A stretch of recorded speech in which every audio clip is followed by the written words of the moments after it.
அனைவருக்கும் வணக்கம். நான் doctor M S. Vishayanandhini, Siddha physician, Lotus Women Care Hospitals, PCOS speciality centre, Saibaba colony, Coimbatore, KK Nagar, Chennai. இனியவை இன்று நிகழ்ச்சியில் தொடர்ந்து நம்ம பெண்கள் சார்ந்த பல ஆரோக்கிய குறிப்புகளை பார்த்துட்டு வருங்க. அந்த வகையில் இன்றைக்கி நம்ம சொல்லக்கூடியது நிறைய பெண்களுக்கு இருக்கக்கூடிய பீரியட்ஸ் டைம் பெயின், மாதாந்திர ருது காலத்தில் வரக்கூடிய பீரியட்ஸ் டைம் பெயின் எதனால் உருவாகுது, அதற்கான தீர்வு என்ன அப்படிங்கிறத பற்றி தான் நம்ம பார்க்க போகிறோம். ஸோ ஒவ்வொரு காலகட்டத்திலையுமே இந்த பெயின் அப்படிங்கிறது ஏஜ் அட்டன் பண்ணதுலேருந்து மெனபாஸ் முடிஞ்சும் கூட நிறைய பெண்கள் ஃபேஸ் பண்ணுறோம் இல்லைங்களா. ஸோ அந்த பெயின் ஒவ்வொருத்தருக்கும் ஒவ்வொரு மாதிரி இருக்கும். சில பேருக்கு அடிவயிறு வலிக்கும், சில பேருக்கு மேல்வயிறு வலிக்கும், சில பேருக்கு இடுப்பு வலிக்கும், சில பேருக்கு தொப்புள் சுற்றி வலிக்கிற மாதிரி, இடுப்பு சுற்றி வயிறு சுற்றி வலிக்கிற மாதிரி, தொடை உளையிற மாதிரி, பிரெஸ்ட் பெயின் இருக்கிற மாதிரி, இந்த மாதிரி நிறைய பெயின் விதவிதமாக நம்ம அனுபவிக்கிறோம். இந்த பெயினுக்கான காரணங்கள் என்ன அப்படின்னு சொல்லி பார்த்தீங்கன்னா, ஒன்று நம்ம உடம்புல இருக்கக்கூடிய ஹார்மோனல் ஃப்ளக்சுவேஷன். ஸோ ஹார்மோன்ஸ் இம்பேலன்ஸ்டாக இருக்கிறதுனாலையும், மாதம் ப்ராப்பராக கருமுட்டை வெடித்து வெளியே வந்தாலே பெண்களுக்கு இந்த பெயின் கம்மியாக இருக்குங்க. ஸோ ஓவிலேஷன் இம்ப்ராப்பராக இருக்கிறது ஒரு பெரிய காரணமாக இருக்குது. அதே மாதிரி PCOS, சிம்பிள் சிஸ்ட், இந்த மாதிரி விஷயங்கள்லையும் நிறைய பெண்களுக்கு பெயின் இருக்கும். ஃபைப்ராய்ட் மாதிரியான நார்த்திசு கட்டிகள் காரணமாகவும் பெயின் இருக்கும். சாக்லேட் சிஸ்ட், எண்டோமெட்ரியோசிஸ், இந்த மாதிரி இரத்த கட்டிகள் காரணமாக கூட பெயின் இருக்கும். நிறைய பெண்களுக்கு, நடுத்தர வயது பெண்களுக்கு இன்றைக்கி ஹார்மோனல் இம்பேலன்ஸ் காரணமாக வரக்கூடிய அடினோமயோசிஸ் மாதிரியான பிரச்சனையிலையும் பெயின் அதிகமாக இருக்கும். ஊட்டச்சத்து குறைபாடு, தேவையான அளவு ஊட்டச்சத்து எடுத்துக்கல, நிறைய ஜங்க் ஃபுட் சாப்பிட்றோம் அப்படின்னாலும் இந்த பெயின் ரொம்ப அதிகமாக இருக்கும். ஸ்ட்ரெஸ் லெவல் ரொம்ப கூட இருக்குது அப்படிங்கிற பெண்களுக்கு கண்டிப்பாக இந்த பெயின் அன்டாலரபிளாக இருக்கும். ஸோ முதல் விஷயம் பார்த்திங்கன்னா, இந்த ஹார்மோன்ஸ் அப்படின்னு நம்ம சொன்னோம் இல்லைங்களா, ஓவிலேஷன் அப்படின்னு சொன்னோம். ஸோ இது ஏன் உருவாகலாம், இந்த பிரச்சனை ஏன் வருது அப்படின்னு சொல்லி கேட்டிங்கன்னா, உதாரணத்துக்கு ரொம்ப நம்ம வெயிட்டாக இருக்கும், இல்லைனா ரொம்ப நம்ம அண்டர் வெயிட்டில் இருக்கும். ரெண்டு காரணத்தினாலையும் நம்ம ஹார்மோன்ஸ் இம்பேலன்ஸ் ஆகும். அதை தொடர்ந்து இந்த மாதாந்திர ருது காலத்தில் ரொம்ப வலி இருக்கும். குறிப்பாக ஈஸ்ட்ரோஜன் மாதிரியான ஹார்மோனுடைய அளவு கூடுதலாக இருக்கும் பொழுது மாதாந்திர ருது காலத்தில் நமக்கு கண்டிப்பாக பெயின் ரொம்ப அதிகமாக இருக்கும் அப்படிங்கிறத நம்ம தெரிஞ்சுக்கணும். PCOS மாதிரியான பிரச்சனை, சிம்பிள் சிஸ்ட், இந்த மாதிரியான காலகட்டத்தில் FSH, LH, ஈஸ்ட்ரோஜன், இந்த மாதிரியான ஹார்மோன்ஸ் இம்பேலன்ஸ் ஆகும் பொழுது, கூடும் பொழுது அல்லது குறையும் பொழுது நம்ம மன அழுத்தம் கூட ஆரம்பிக்கும், கார்டிசாலோடைய லெவலும் கூட ஆரம்பிக்கும். அதை தொடர்ந்து நமக்கு பார்த்திங்கன்னா இந்த பெயின் கண்டிப்பாக இருக்கும். ஸோ ஸ்ட்ரெஸ் இன்டியூஸ்டு PCOS அப்படின்னு நம்ம சொல்கிறோம். மன அழுத்தம் சார்ந்த PCOS பிரச்சனை இருக்குது அப்படின்னு சொன்னால் அந்த மாதாந்திர ருது காலத்தில் ரொம்ப சிவியரான ஒரு பெயின் எல்லா பெண்களுமே ஃபீல் பண்ணுற மாதிரி இருக்கும். அடுத்து பார்த்திங்கன்னா, இந்த ஃபைப்ராய்டுன்னு சொல்லக்கூடிய நார்த்திசு கட்டிகள், இது ஈஸ்ட்ரோஜன் ஹார்மோனோட இம்பேலன்ஸ்னால நமக்கு தெரியும். ஆனால் இதில் பார்த்திங்கன்னா பெயின் டிஃப்ரெண்ட்டாக இருக்கும். சில பேருக்கு அடிவயிறு முன் பகுதியில் வலிக்கும், சில பேருக்கு பின் முதுகு பகுதியில், கீழ் முதுகு பகுதியில் நமக்கு நிறைய வலி இருக்கும், சில பேருக்கு இடுப்பு சைட்ஸில் வலி இருக்கும். ஏன்னா இந்த ஃபைப்ராய்டு ஆன்டீரியர் வால் ஃபைப்ராய்டு, போஸ்டீரியர் வால் ஃபைப்ராய்டு, லேட்ரல் வால் ஃபைப்ராய்டுன்னு நம்ம 3 விதத்தில் சொல்கிறோம் இல்லைங்களா. அதுக்கு தகுந்தாப்பில் நம்ம பெயினோடைய இன்டென்சிட்டியும் பெயினோடைய அளவும் மாறுதலாக இருக்கும். ஸோ இதுவும் ஹார்மோன் சார்ந்த பிரச்சனைங்கிறது நமக்கு தெரியும். அடுத்து பார்த்திங்கன்னா, இந்த சாக்லேட் சிஸ்ட் மாதிரியான விஷயங்கள், எண்டோமெட்ரியோசிஸ், இரத்த கட்டிகள்னு நம்ம சொல்கிறோம். இதுவும் ஈஸ்ட்ரோஜன், LH ஹார்மோனோட இம்பேலன்ஸ்னால தான் உருவாகுது அப்படிங்கிறத நம்ம தெரிஞ்சுக்கணும்.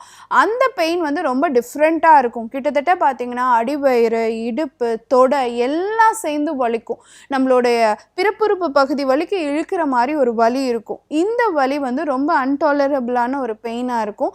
இதுக்காக நம்ம வலி மாத்திரைகளோ இல்லை ஹார்மோன் மாத்திரைகளோ எடுக்கும் பொழுது அடுத்த ஸ்கேன் பார்த்தோன்னா இன்னும் சிஸ்டோட சைஸ் பெருசாக இருக்கும். ஸோ இதெல்லாம் ஹார்மோன் சார்ந்த பிரச்சனைகள்ங்கிறது நமக்கு தெரிய வருது.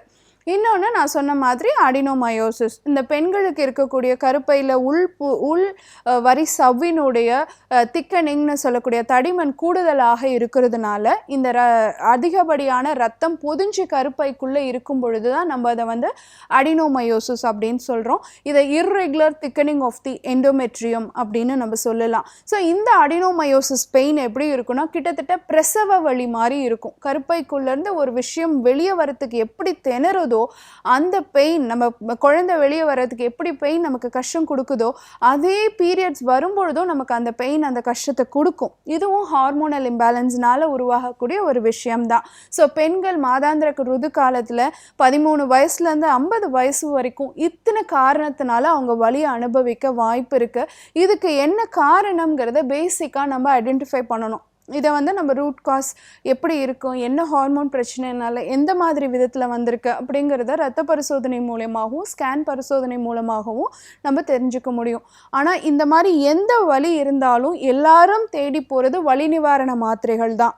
ஆனால் நம்ம பாட்டிமார்கள் அந்த காலத்துலேருந்து சொன்ன ஒரு விஷயம் பார்த்தீங்க அப்படின்னு சொன்னால் விளக்கெண்ணெய் பற்று.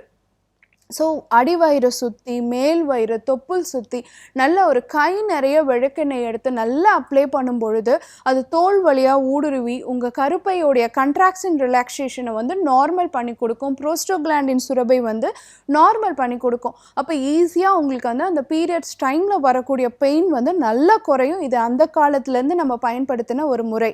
அது தவிர்த்து அடிவயிற்றில் சுடு தண்ணியில் நம்ம நல்லா ஒத்தடம் கொடுக்கலாம். இல்லைனா அட்லீஸ்ட் இடுப்பு முழுக்க அடிவயிறு சுற்றி சுடு தண்ணியில் நம்ம குளிக்கலாம்.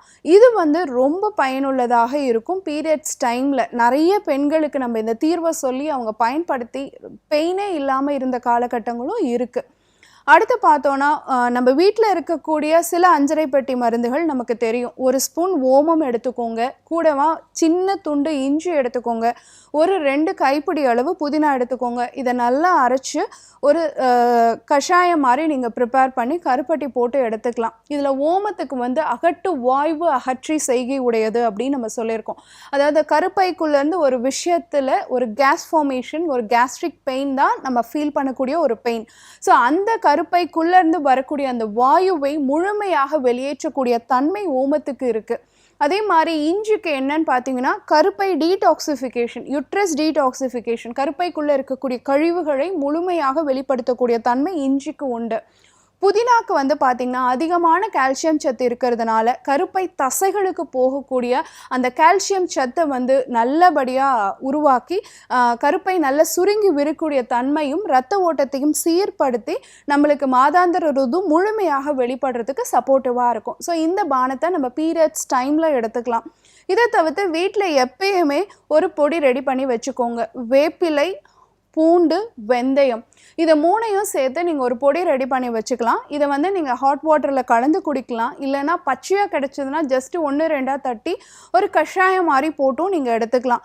இதில் வேப்பிலை கிருமி தொற்றை போக்கக்கூடியதாக இருக்கும். வெந்தயம் ஹார்மோனை சப்போர்ட் பண்ணுறதுக்காக இருக்கும். பூண்டு பார்த்தீங்க அப்படின்னு சொன்னால் ஒரு அனால்ஜெசிக் எஃபெக்டும் இருக்கும். அதே சமயம் கிருமி தொற்றை போக்கக்கூடிய தன்மையுடையதாகவும் இருக்கும். ஸோ கண்டிப்பாக இது கருப்பைக்குள்ளே இருக்கக்கூடிய முழுமையான கழிவுகளையும் வெளியேற்றக்கூடியதாக இருக்கும். ஸோ பீரியட்ஸ் பெயின், டிஸ்மெனோரியா அப்படிங்கிறது எல்லா பெண்களுக்கும் தவிர்க்க முடியாத ஒன்றாக இருந்தாலும் அளவுக்கு மீறி இருந்து அன்றாட வேலைகளை நம்மளால் செய்ய முடியலங்கிறப்போ நம்மளை அறியாமல் நம்ம போய் வழி மாத்திரைகளை சாப்பிட்றோம். ஆனால் அதுக்கு பதிலாக நம்ம அந்த காலத்திலேருந்தே சித்தர்மார்கள் பயன்படுத்தின விளக்கெண்ணெய் பற்றும் வெந்நீர் குளியலும் ரொம்ப சப்போர்ட்டிவாக இருக்கும். அதை தவிர்த்து நம்ம 2 கஷாயம் சொல்லியிருக்கோம், அதையும் பயன்படுத்தி பாருங்கள். இதே மாதிரி இன்னொரு ஆரோக்கிய குறிப்போடு நான் உங்களை சந்திக்கிறேன். இயற்கையோடு இணைவோம், ஆரோக்கியமாக இருப்போம், ஆனந்தமாக வாழ்வோம். நன்றி, வணக்கம்.